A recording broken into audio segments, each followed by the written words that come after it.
고객님 사정 때문에 취소한다니까 우리 뭐 방법이 없습니다. 저녁 장사도 안 되는데 불만 켜놓고 있습니다.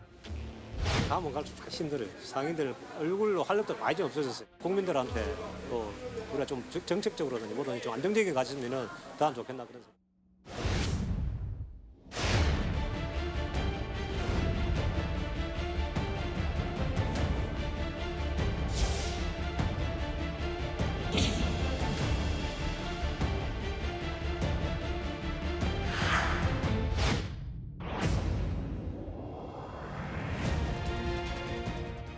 우리가 술자리도 기분 좋게 술자리 가져야 되잖아요. 네. 경제는 심리다라는 말이 있습니다. 그러니까 소비도 소비할 맛이 나야지 소비를 네. 좀 많이 하게 되죠. 사회적 분위기도 갖춰져야 소비를 많이 하게 되는데 예를 들면 뭐 극단적인 예지만 월드컵 기간에 우리 치킨 많이 팔리잖아요. 네.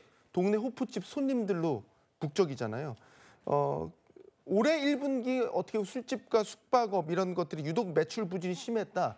어떻게 보면 당연한 결과가 아닌가 싶습니다. 네. 생각해 보면 코로나 이후 계속해서 고물가, 고금리로 계속 어려웠지 않습니까? 네. 이런 가운데 연말에 그래도 특수를 노리고 있는 건데 작년 같은 경우는 비상계엄 사태가 터지면서 회식이나 모임 같은 것들 대거 취소됐죠. 그랬죠. 소상공인들 입장에서 연말 정말 성수기 너무나 아깝게 놓쳐버리게 된 겁니다. 네. 올해 들어와서도 상황이 별로 달라지지 않았죠. 일단은 전국도 불안했지만 미국 트럼프 대통령이 또 전 세계를 상대로 관세 전쟁 일으켰지 않습니까? 전반적인 경기도 냉랭해졌고 불확실성도 커졌고 뭐 아시겠지만 우리가 2분기 성장률이 결국 마이너스로 갔지 않습니까?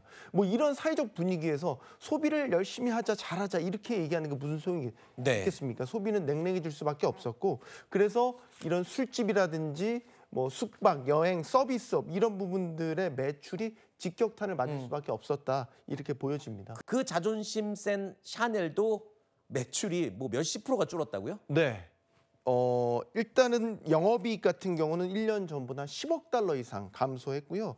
매출 같은 경우도 4%대 감소했습니다. 그 콧대 높은 샤넬마저 네. 이렇게 역성장을 하는 모습을 보인 겁니다. 이 샤넬이요 매출과 영업이익이 이렇게 동시에 감소한 게 코로나19 이후 처음이라고 합니다. 그러니까 확실히 뭔가 경기 둔화 같은 이상 신호가 나타나서 이제는 명품 소비마저 확연히 줄어들고 있다라는 것을 보여주죠.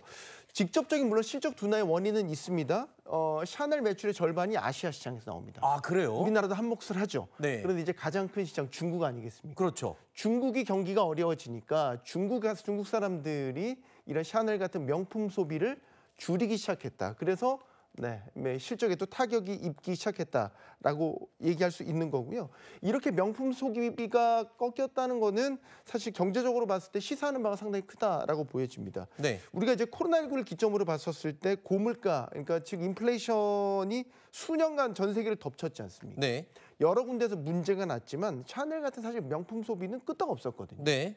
오히려 매년 가격 올렸죠. 그랬죠.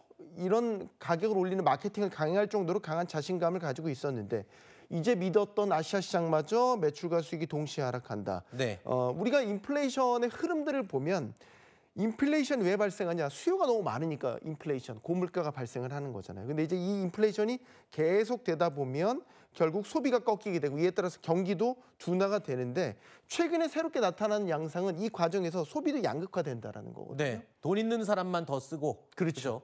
그러니까 초저가 제품도 많이 팔리지만 네. 이런 샤넬 같은 명품도 많이 팔리는 거죠. 이제 그 명품마저 꺾이고 있다라는 거. 이 얘기는 네. 경기가 정말 침체로 가는 초입부에 우리가 있을 수 있다. 네. 이걸 시사하는 것으로 보입니다.